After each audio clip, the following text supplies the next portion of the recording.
것입니다.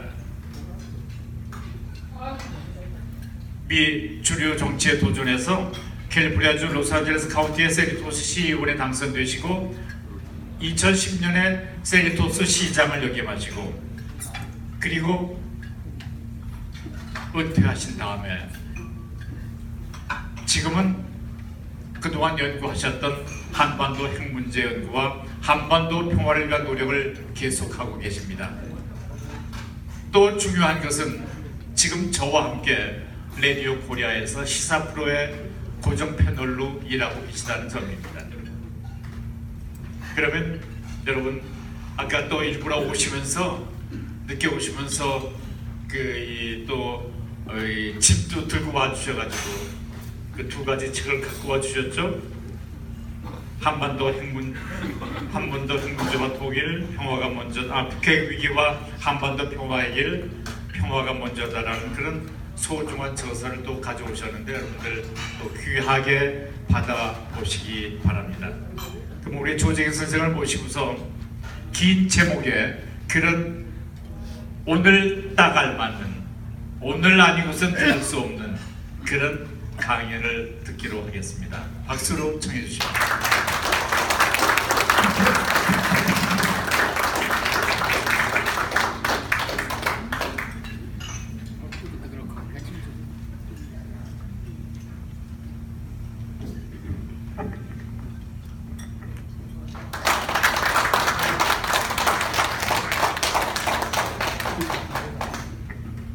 안녕하십니까.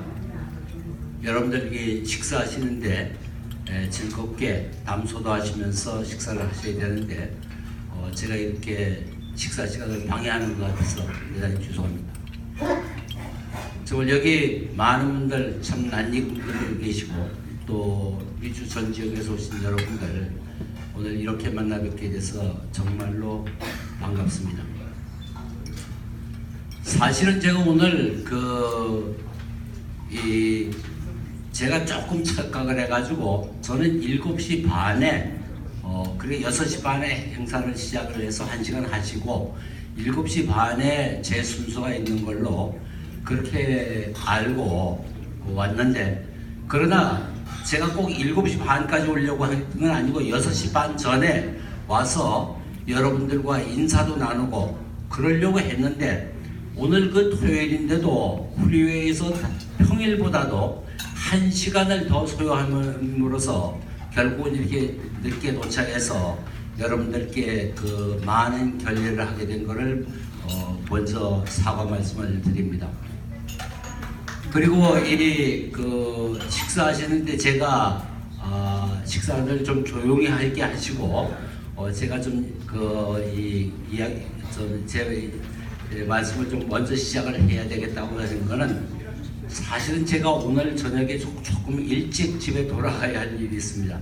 그래서 제가 내일 아침에 3시에 일어나가지고 빅베어 산정에서 33마일을 뛰는 산악 마라톤을 약 한 10시간 정도 내일 뛰기로 되어 있어서 그래서 이게 부득이 여러분들 식사하시는 귀중한 시간을 이렇게 제가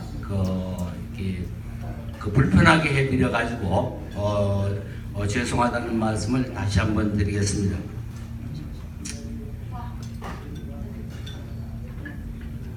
우리 김영우 선생님 우리 선배님께서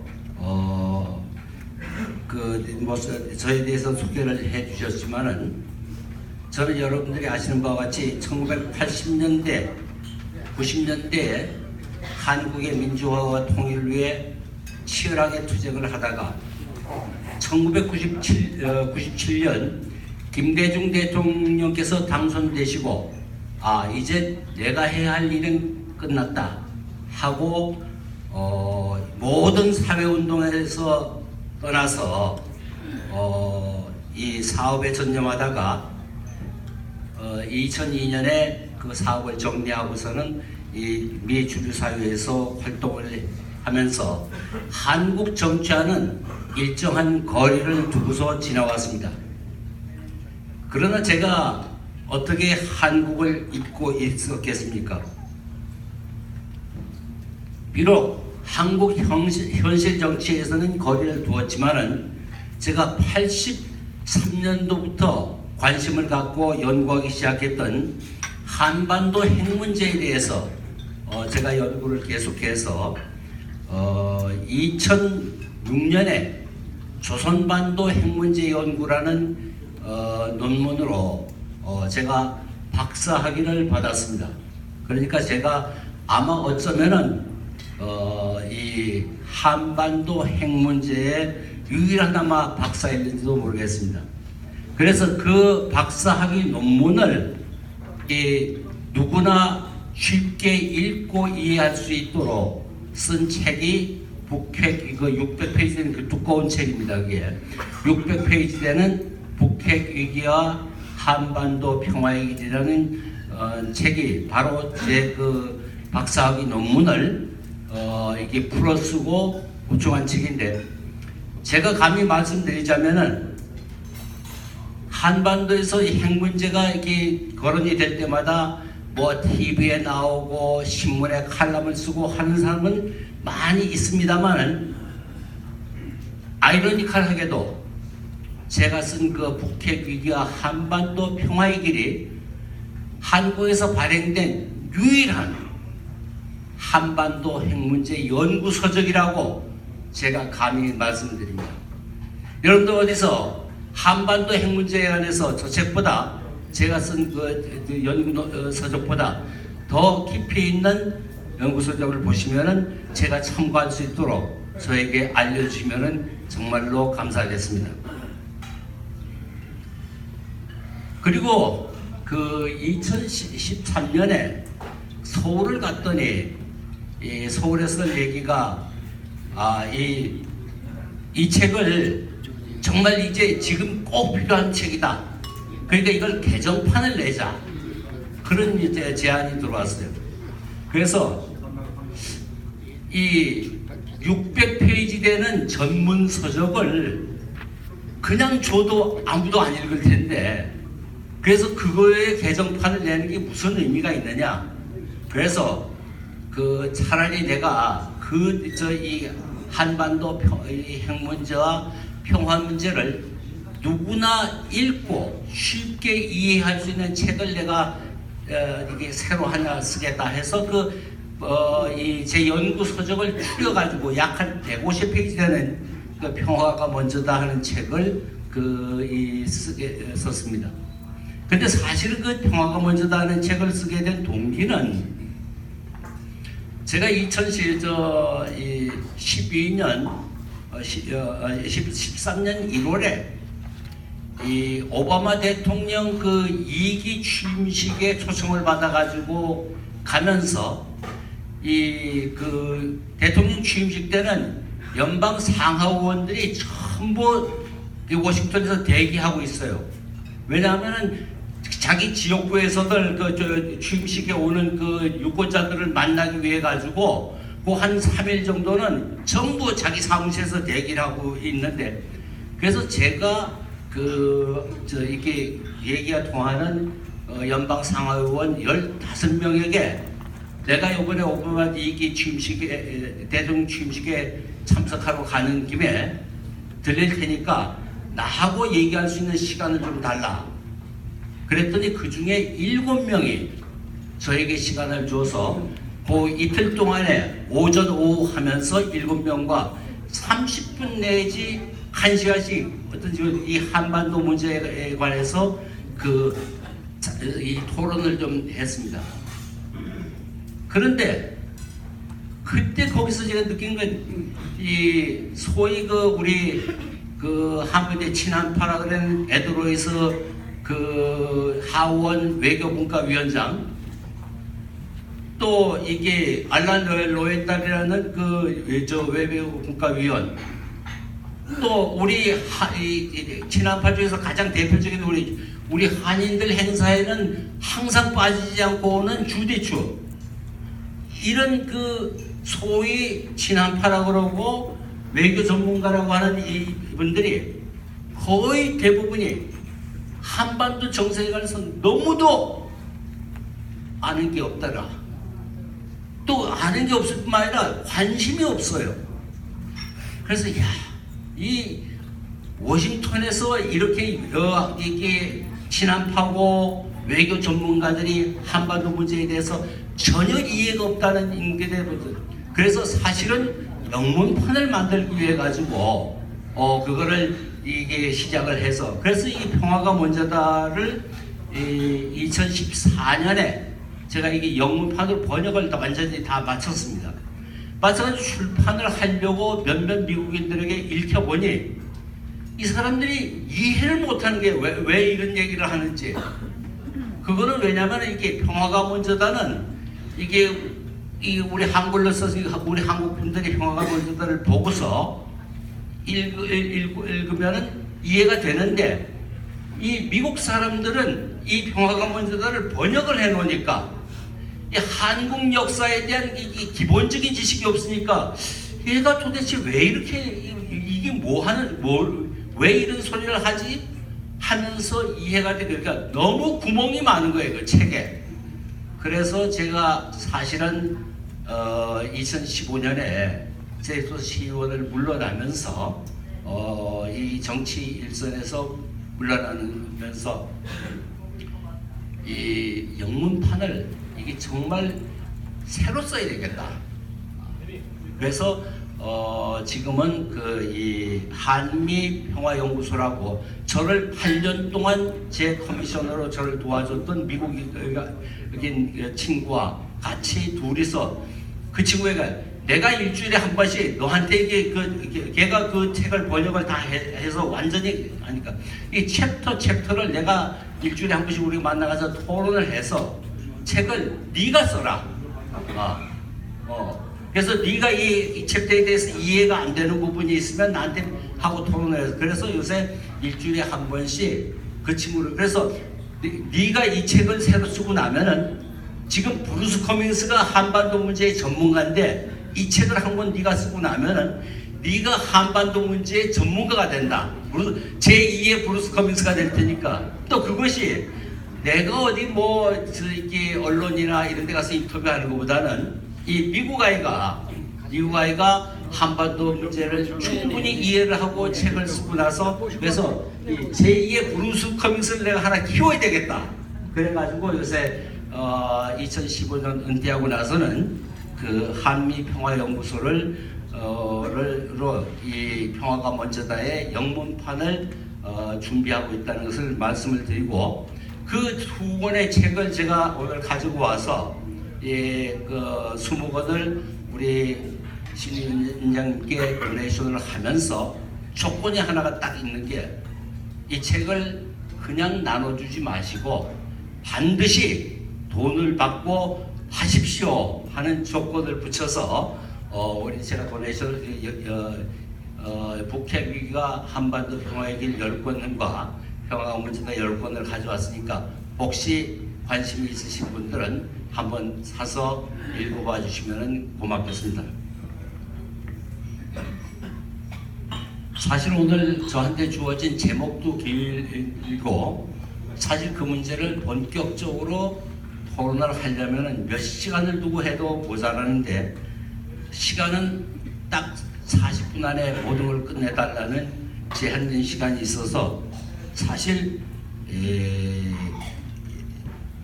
제한된 시간이 있고, 제가 이게 오늘 여기 이 자리에 서게 된 거는 우리 김용현 선배께서 저한테 이게 제안을 하셨을 적에, 그때 바로 제가 과연 이 시점에서 내가 책이나 쓰고 앉아 있어야 되겠나, 뭐를 해야 할 것이냐에 대해서 상당한 고민을 하고 있던 차라. 저 문재인 대통령 당선되고 나서 난 이후에 한참 고민하면서, 고민을 한번 여러분들하고 함께 토론해보자 하는 그런 취지에서 제가 이게 이 자리에 서게 됐습니다. 그래서 사실 오늘 이 시간도 제한된 시간이고 해서 이 기본적인 것 몇 가지만 제가 말씀을 드리고 한번 여러분들과 함께 우리가 이 시점에서 무엇을 해야 하고 무엇을 할 수 있는가 하는 데 대해서 한번 이게 서로 그 고민을 나누는 그런 시간을 갖도록 하겠습니다. 2017년 3월 10일 그 라디오 코리아죠. 우리 김영현 그 선배님하고 같이 뉴스 포커스 방송을 마치고 돌아가는 차 안에서 이정미 헌재 소장의 정말 간결하면서도 귀에 쏙쏙 들어오는 그 판결문 요지를 들으면서 저는 정말로 온몸이 전율하는 것을 느꼈습니다. 대통령 박근혜를 파면한다는 주문을 낭독하는 순간 온몸에서 힘이 아주 쫙 빠지는 것을 느꼈어요. 그때 마침 그 후리를 내렸기 때문에 골목길로 들어가서 차를 세우고 눈을 감고 의자에 기대니까 정말 지난 반세기 넘게 우리 한국을 억누르고 지배해왔던 박정희 시대가 영상처럼 스쳐 지나가는 이 산골 촌님이 1961년 서울에 올라와서 대학의 문에 들어섰을 때 대학가는 4.19 학생혁명의 열풍으로 가자 북으로 오라 남으로를 외치며 민족 통일이 열기로 아주 정말 들끓었습니다. 근데 그것도 불과 2달이 못 돼서 박정희의 군합반에 짓밟혀 대학가는 정막강산으로 변하고 말았습니다. 그리고 70대 중반에 들어서 이제 박정희의 딸 박근혜가 박정희가 똘똘이라고 부르면서 가장 총애했던 유신헌법의 초안자 유신의 악령 김기춘의 손을 잡고 역사의 뒤안으로 사라지는 모습이 눈에 선했습니다. 그리고 저 동굴의 끝에서 희미한 불빛이 들어오는 그 환희를 저는 느꼈습니다. 아, 드디어 박정희 시대가 가는구나.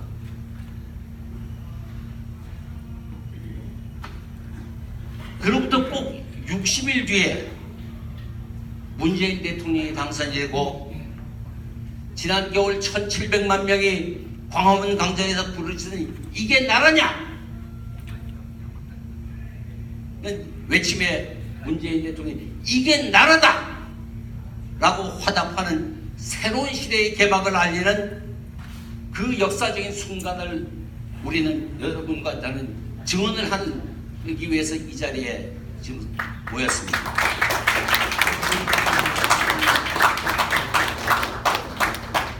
그동안 많은 사람들이 저는 1년에 한 번 또는 두 번씩 한국을 다녀왔는데 한국에 가면은 이 문재인 대통령이 참 순결한 사람이다. 좋은 사람인 건 분명한데 권력의 의지가 없어 뭔가 좀 약하다. 자신의 콘텐츠가 없고 오히려 삼천한테 둘러싸여가지고 좀 불안하다는 그런 느낌을 이들 얘기를 했어요. 근데 지금은 문재인이 해도 저렇게 잘할 수 있을 줄 몰랐다고 전부 다 혀를 내두르고 있어요. 사실 이 대통령 선거 시작하기 전까지는 누구나 다 뭔가 문재인은 좀 불안하다, 부족하다 하는 그런 생각을 했는데 딱 TV 토론이 시작하고 나서 TV 토론하면은 안철수가 올라가고 문재인은 그냥 안철수한테 이게 안철수가 자기가 당선된다니 그거 아니겠어요? 토론만 시작하면은 문재인을 그냥 홍준표도 10분이면 문재인을 꺾는다고 그랬고, 그런데 단호하게 홍준표가 10분 만에 제압하겠다는 홍준표를 이보시오 하면서 단호하게 자르는 그 모습에서 변화된 우리 문재인의 모습을 보고, 대통령 취임과 동시에 일자리위원회, 국정교과서 폐지, 임을 향한 행진곡의 재창, 지난 한 달간 펼쳐진 문재인의 소통과 통화의 행보, 너무도 당연한 것이, 그러나 너무도 낯선 풍경에 온 국민이 감동을 이걸 일일이 다 읽다 보면은 문비어천가가 될 것 같고, 또 여러분들이나 저나 다 같이 우리가 목도한 현실이기 때문에 여기서는 생략을 하겠습니다. 제가 오늘 여러분하고 한번 상의하고 싶은 건, 얘기하고 싶은 건, 문재인 정부는 단순한 정권 교체가 아니다. 문재인 정부의 집권은 촛불 혁명에 의한 시대 교체를 의미한다. 박정희 시대가 끝나고 새로운 대한민국을 만드는 새로운 정부가 바로 문재인 정부다 하는 것을 전 여러분과 함께 확인하고 싶습니다. 1945년 해방 그리고 48년 대한민국 정부 수립 후에 우리 역사에는 4.19 학생혁명, 6월 항쟁, 그리고 지난 겨울 촛불혁명 등 세 차례의 성공적인 국민혁명에 빛나는 역사가 있습니다. 그러나 1960년 이승만 독재를 무너뜨린 4.19 학생혁명은 5.16 군사 쿠데타에 의해서 짓밟혔습니다. 박정희 전두환으로 이어진 26년간 지속된 군사독재를 무너뜨린 87년 6월 민주항쟁, 꼭 30년 전 오늘 그 6월 항쟁은 양김의 분열로 군부 세력인 노태우가 집권하고 민주 세력은 좌절했습니다. 그 후 30년에 걸친 민주적인 절차에 따른 개혁을 시도했으나 결실을 보지 못하고 다시 이명박 박근혜에 의해서 박정희 시대로 회귀하는 회귀하고 말았습니다. 2016년 11월 1700만 국민이 밝힌 촛불혁명으로 박근혜는 탄핵되고 문재인 정부가 탄생했습니다. 노무현 대통령은 새 시대의 첫차가 되려고 했더니 구시대의 막차가 됐다고 회한을 토로했습니다. 이제 문재인 대통령은 기필코 박정희 시대를 끝내고 새 시대를 여는 첫차가 되어야 합니다. 저는 문재인 대통령의 성공을 확신합니다.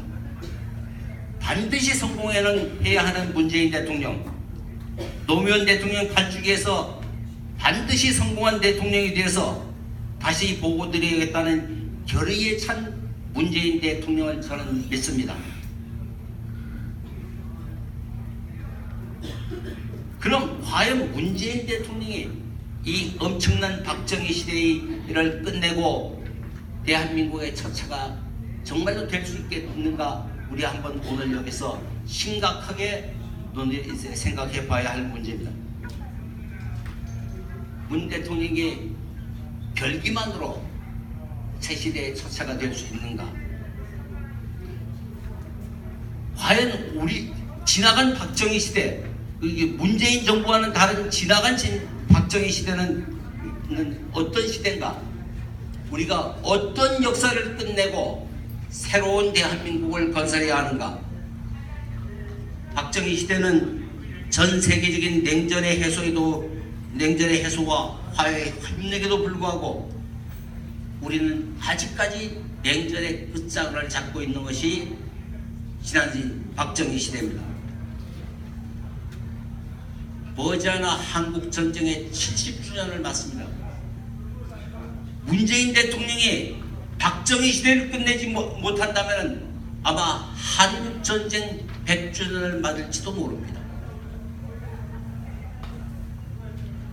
여러분은 대한민국이 주권국가라고 생각을 하십니까? 독립된 주권국가는 국민, 영토, 주권이 있는데 3대 요소가 있어야 주권국가입니다. 그런데 대한민국은 국방주권, 영토주권이 없는 나라입니다. 전 세계에서 미국의 핵 잠수함이 그 나라의 대통령의 허락을 받지 않고 그냥 수시로 들락날락 할 수 있는 나라,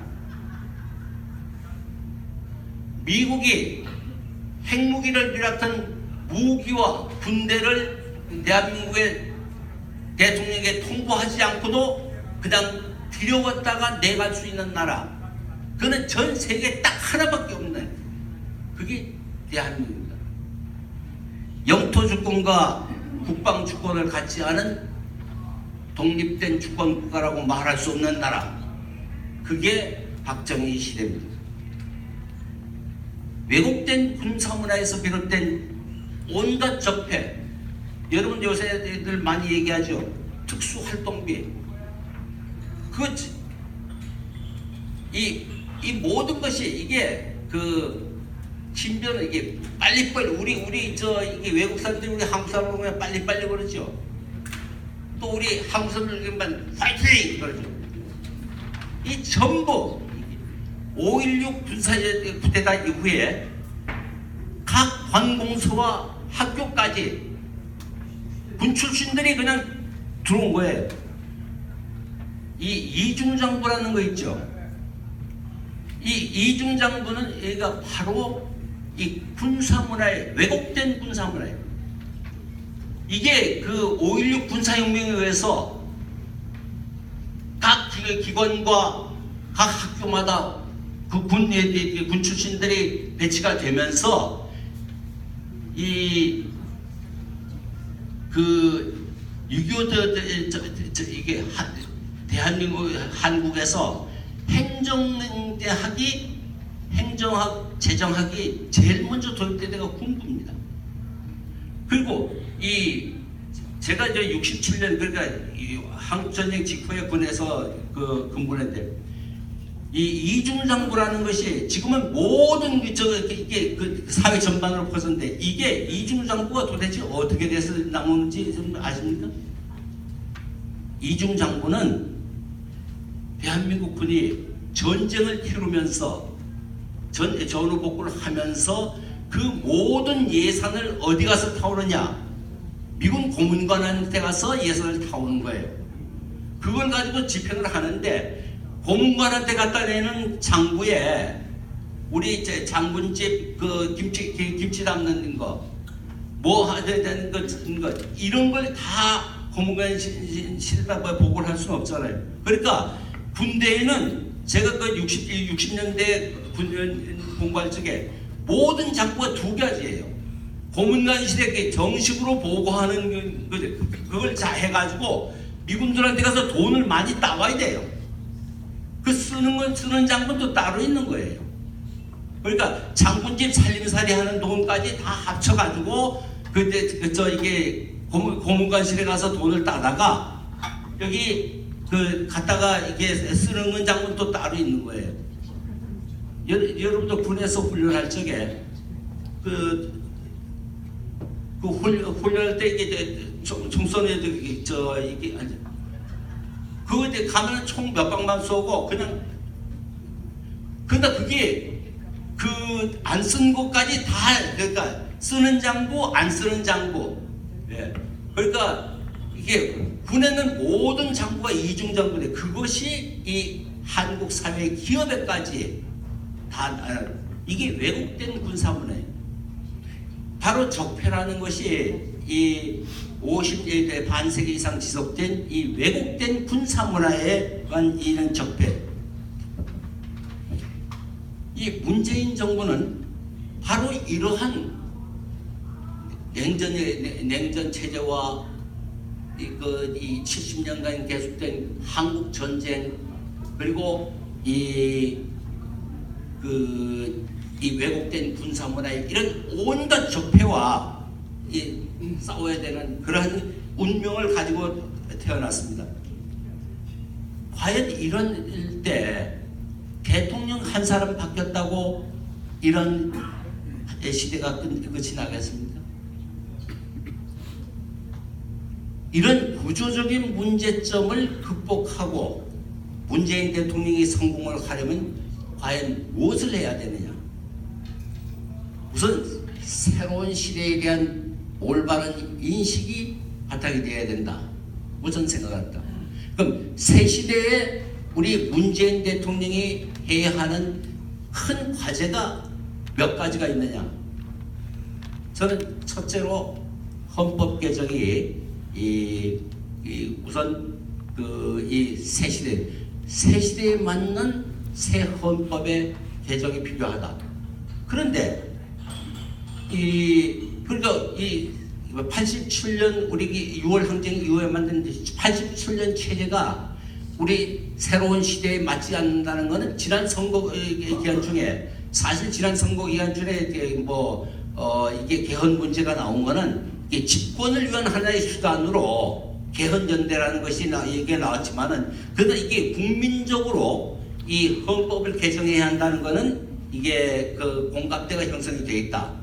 그래서 문재인 대통령도 내년 이게 지방선거 때 개헌 투표에 붙이도록 하겠다는 약속을 했죠. 그런데 이게 헌법 개정이라는 것은 이거는 블랙홀입니다.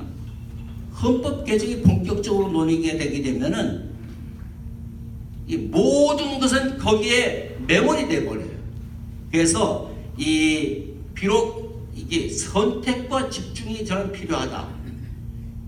헌법 개정 문제에 문재인 대통령과 청와대가 빠져들면은 이 블랙홀에 빠져들어서 아무것도 못하는 그러한 대통령이 되고 말 수도 있다.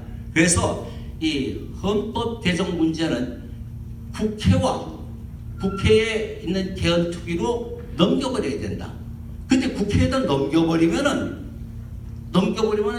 각 그 4당 5당의 이해 집산에 의해서 이게 그 헌법이 산으로 갈 가능성이 크다. 그래서 국회의 개헌 투기를 중심으로 국민적인 합의에 의해 가지고 이게 개헌을 할 수 있도록 그건 넘겨줘 버려야 된다.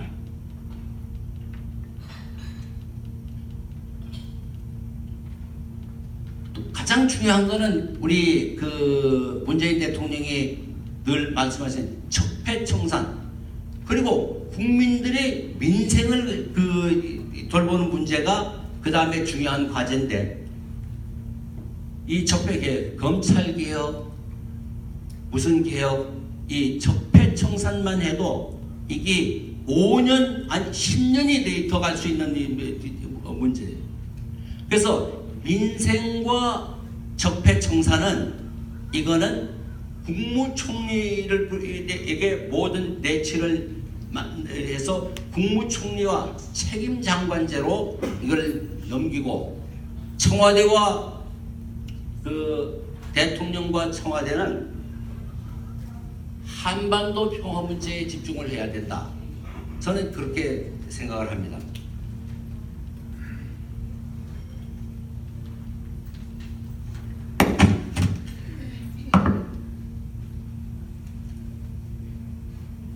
근데 대통령 한 사람 바뀌었다고 한반도 평화 문제가 해결이 되겠습니까?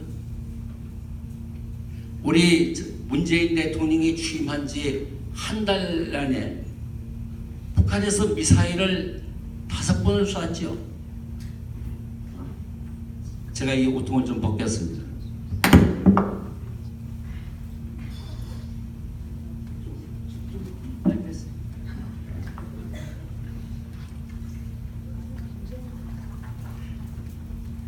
취임 후 그 5번째 미사일 발사를 하니까 우리 그 문재인 대통령께서 상당히 화가 나서 북한이 도발로 얻을 수 있는 것은 국제적 고립과 경제적 난관뿐이고 발전의 기회를 잃을 것이다 라고 상당히 불쾌했다고 생각을 합니다.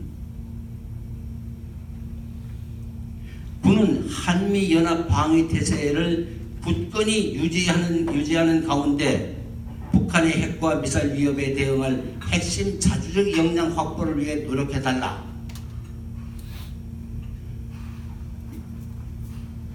NSC 회의를 소집해서 이런 말씀을 하셨다고 그래요. 근데 북한이 미사일을 쏘면은데 우리 문재인 대통령이 하실 수 있는 게 뭐가 있다고 생각하세요? 저기 우리 나띵이 그야말로 문재인 대통령은 엄중한 경제 태세를 강화하라는 말씀밖에 할 말은 더 이상 없어요. 저는 20대에 이러한 한국의 이 안보 문제에 대해서 아주 뼈저리게 느낀 적이 있습니다. 저는 20대 공군 장교로 이 대한민국 공군 장교로 4년간 복무했습니다. 그 4년 중에서 9개월을 예하부대에서 근무를 하고 3년 3개월을 이게 공군참모총장 비서실에서 서한장교로 소위 말해서 연설문 작성하는 서한장교로 3대 총장을 모셨습니다. 3년 3개월이면 이게 총장 임기가 2년이고 그때 제가 처음 모셨던 총장이 김성룡 총장이라고 공군에서 처음으로 사성장군이 돼가지고 총장이 됐기 때문에 이 양반은 1년 더 하기로 됐었어요. 그래서 3년이면은 제가 3년 3개월이면은 총장 한 분만 모시면 되는 거 아니에요? 근데 3대 총장을 모셨어요. 이 김성룡 총장 때 70년 6월 5일 아마 여러분들 중에서 혹시 기억하시는 분이 계실지 모르는데 서해 연평도 인근에서 이 해군 방송선이라고 그 어업 지도를 하던 이 해군 함정이에요. 해군 방송선이 해군 함정이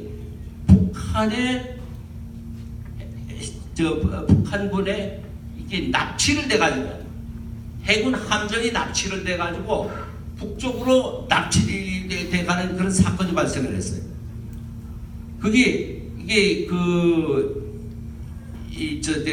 남방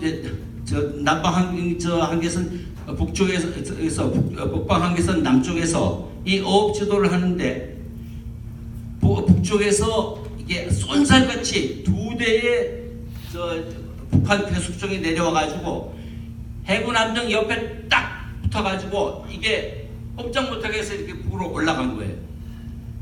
그때 이게 그 상공에 이게 해군 함정이 납치되는 그 상공에 F5 한 4대 정도가 출격을 해 있었어요. 출격해서 해 있었는데 그리고 그때 공군참모총장이 공군모부 작전상황실에 나와서 그 모든 상황을 보고받고 있었어요. 이때 공군참모총장이 쏴라 하고 명령만 내렸으면은 기총수사를 그 부근에다만 하면은 이 양쪽에 있던 배들이 북한 배들이 좀 흩어질 거 아니에요. 흩어지면은 그 사이에 이 방송선이 남쪽으로 내려올 수가 있는 거예요. 그런데 이게 참모총장이 몇 마디 하는 사이에 해군 함정이 북쪽으로 그냥 납치돼서 올라가 버리고 하는. 여기 이제 박정희가 제가 그걸 쏴가지고 문제가 되면은 내가 저 바꾸기까봐 그걸 못 쐈느냐고 해가지고 목을 잘라버렸어요. 그래가지고 그만 김성룡 총장이 물러났죠. 그러나 그 김성룡 총장은 아무 죄가 없어요. 거기에 사격을 하라는 명령할 권한이 김성룡 그 한국 공군 대장에게는 그런 권한. 연합사령관으로부터 지시가 떨어질 때만 기다린 거예요. 근데 지시를 또 유엔군 연합사령부에서 지시가 떨어지지 않으면은 그럴 때 그게 사격 명령을 못 내리는 거예요. 문재인 대통령이 북에서 미사일을 5번 아니라 10번을 쏴도 NSC 국가안전보장회의를 소집을 해서 할 수 있느냐고는 아무것도 없다는 거죠. 그게 우리 대한민국의 현실이에요. 그 현실을 인정한 바탕에서 그런데 그동안에 모든 대통령들은 북한과의 협상에서 한국이 위주가 되는, 그러니까 미국보다도 한국이 주도적인 역할을 해야 한다는 것인데, 한국이 주도적인 역할을 할 수 있는 건 뭐냐? 한국이 주도적인 역할을 할 수 있는 것은 중국과 공조해서 미국과 북한이 대화를 통해서 한반도 전쟁 상태를 해소하도록 주도적인 조정 역할을 하는 것밖에는 없다는 그거를 인식하지 않으면 이 한반도 평화 문제는 해결이 될 수 없다. 그것이 우리 한국의 현실이고 그 현실을 인정하는 데서부터 출발을 해야 된다. 저는 그렇게 생각을 합니다. 그러니까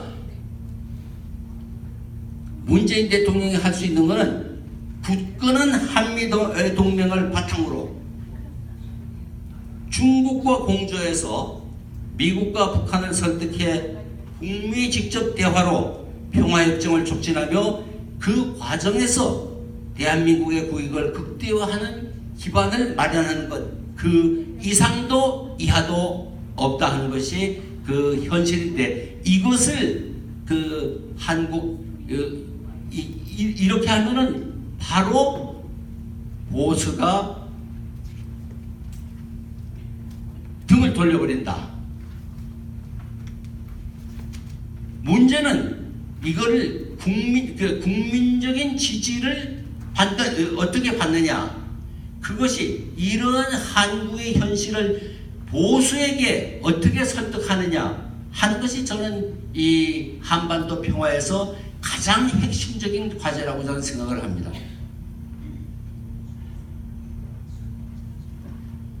문재인 대통령이 적은, 여러분들 문재인 대통령이 상대해야 하는 적이 누굽니까? 우리가 민주화 투쟁을 박정희 시대, 전두환 시대는 민주화운동을 하기가 참으로 편했어요. 왜? 분명히 눈앞에 적이 보이니까. 제가 80년대 저는 저희 전 재산과 저희 젊음을 바쳐서 그 코리안 스트레이트를 발행하고 민주화운동을 했습니다. 파산 단계까지 갔어요.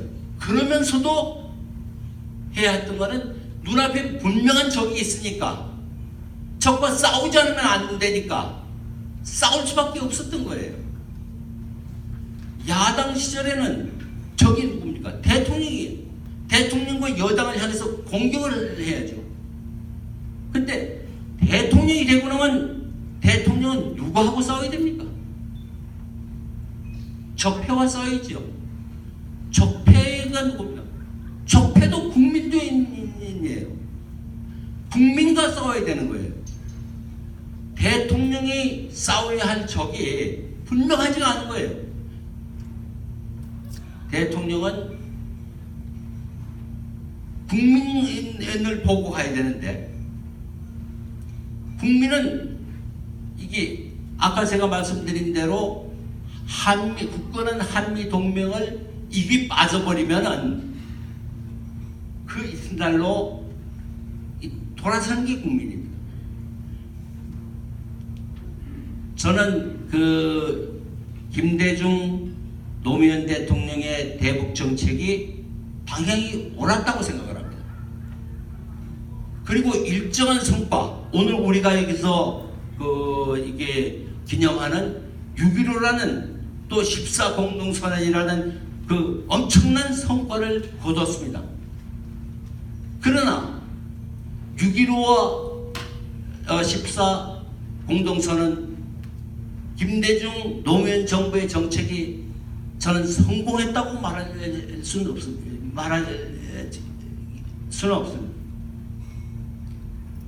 왜냐하면은 김대중 노무현의 정책이 대북 정책이 성공했다면은 오늘 이와 같은 이게 다시 박정희 시대로 돌아가는 그러한 것이 없었어야 되는 거예요.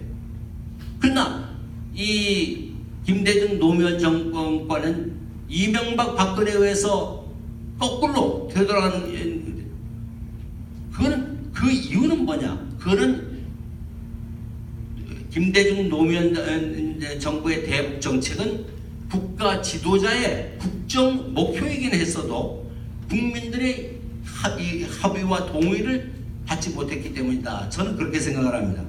그래서 문재인 대통령이 새로 박정희 시대를 끝내고 새로운 시대를 맞는 성공한 대통령이 되기 위해서는 보수와 국민의 동의를 어떻게 이끌어내느냐, 저는 그것이 가장 관건이라고 생각하고, 그래서 문재인 대통령이 성공한 대통령이 되겠다는 집착을 전 버려야 된다. 내가 꼭 이 국정 목표를 달성하기 위해서 반드시 이걸 수단과 방법을 가리지 않고 해야 한다는 것. 우리 김대중 대통령이 그런 업적이 퇴색되는 게 거기에 대해서 뒷돈 주고 이게 정상회담 했다 하는 얘기들 듣는 거 아니겠어요? 그 다음에 노무현 정부의 그 14공동선언은 왜 퇴색되느냐? 이게 그 당시 이명박이가 12월 달에 이명박이 대통령 당선된다는 거의 자명한 사실이었어요. 그 2달 후면은 이명박이가 당선되는데 한 달 조금 남겨놓고 정상회담을 추진한다는 것이 저는 과욕이었다. 저는 그렇게 생각을 해요. 그래서 이 성공한 대통령에 대한 욕심을 버려야 된다. 저는 그렇게 생각을 하고, 그러면 오늘 우리가 이 자리에서 이 민주동포들은 이 문재인 대통령의 성공을 위해서 무엇을 해야 할 것이냐? 저는 이게 북핵 문제에 대해서 우리 민주동포들이 올바른 인식을 해야 된다. 이 핵 문제를 어떻게 해결할 것이냐, 그런 점에서 오늘 저 책을 사가지고 와서 다들 한번 읽어보시길 바라겠습니다. 우리는 이게 남쪽과 그 다음에 북쪽에 대해서도 이 제3의 시각으로 이 남북 문제에서 남쪽의 보수에 대해서 또 북쪽에 대해서도 이게 할 말을 하는 우리 민주동포가 되어야 된다. 저는 그렇게 생각합니다. 이 자리에 계신 분들도 이제 그런 생각을 하시는 분 좀 있습니다만은, 북에서 핵무기를 개발을 해서 이제는 미국이 굴복하고 들어오지 않으면 굴복할 수밖에 없다. 미국이 한국을 제쳐두고 북과 직접 해서 이게 직접 대화를 할 수밖에 없다. 저는 이제 그 핵 문제는 갈 때까지 갔다. 그래서 미국의 트럼프 대통령이, 사실 트럼프 대통령이 당선되면서 저는 이게 한국에서 문재인 대통령이 당선되고 미국의 트럼프 대통령이 당선되면은 이 트럼프의 집권 기간 내에 한반도 문제가 해결될 수 있겠구나. 저는 그렇게 생각을 했어요. 그건 오바마가 대통령이 됐을 때도 오바마 일기 때는 제가 이 평화문제가 책을 쓰고 그걸 영문판으로 했는 게 오바마 저 일기 때는 그 오바마가 이 부시가 저질러 놓은 이라크 전쟁, 아프가니스탄 전쟁을 마무리해야 되기 때문에 북한 문제에 신경을 쓸 겨를이 없었어요. 그래서 이 이라크 전쟁과 아프가니스탄 전쟁이 끝나면 오바마 2기에는 저는 반드시 그 한반도 문제에 관심을 갖고 한반도 문제 해결에 오바마가 나서리라고 저는 생각을 했어요. 그래서 이 워싱턴에 이 영문으로 책을 빨리 써가지고 가서 이 연방 상하원 사무실에 전부 다 한 번씩 돌려야 되겠다고 그 번역 작업을 그렇게 서둘러 했는데 이게 그 IS 모해 때문에 미국 오바마는 이제 중동에서 발을 빼지 못하고 그 북한 문제에 손을 대지 못했죠. 근데 저는 트럼프는 이 상당히 이 비즈니스 마인드가 있고 북한 문제를 대화로 해결하는 것이 미국을 위해서 그리고 이게 한국과 북한을 위해서만이 아니라 미국에게 도움이 되고 이게 동북아 이 한반도 문제, 한반도 평화 문제를 해결하고 나면은 이 동북아시아에 저는 21세기 골드러시가 로 경제적인 부흥이 와서 그것이 미국에게 미국이 그런 찬스를 놓쳐서는 안 된다는 것을 설득하면은 트럼프는 저는 그런 계산이 빨리 돌아가리라고 생각을 해서 했는데 또 이게 탄핵 문제가 걸려가지고 이 탄핵의 발목이 잡혀서 탄핵이 되리라고 생각은 하지 않습니다만은 러시아 게이트의 발목이 잡혀서 한반도 문제 를 돌볼 겨를이 없지 않을까 저는 그거를 걱정을 합니다만은 이 북핵 문제는 더 이상 방치할 수 없는 단계에 도달한 것은 맞습니다. 그러나 북이 핵과 미사일은 그거는 이게 억지 수단은 돼도 그걸 가지고 강제 효과는 없다는 것이 이게 학계의 정설입니다. 무슨 얘기냐면은 북한이 핵을 가짐으로 해가지고 이 미국이 공격을 하지 못하도록 하는 억제하는 효과, 그러니까 북한의 방위를 위해서는 핵무기가 위력을 발행하지만은 핵무기를 가졌다고 미국이 굴복하고 들어오고 한국이 굴복하고 들어갈 수 있는 그런 효과는 저는 없다고 봅니다. 그래서 북한이 북쪽에도 그런 생각을 하지 말도록 얘기할 전 필요가 있다. 저는 그렇게 생각을 하고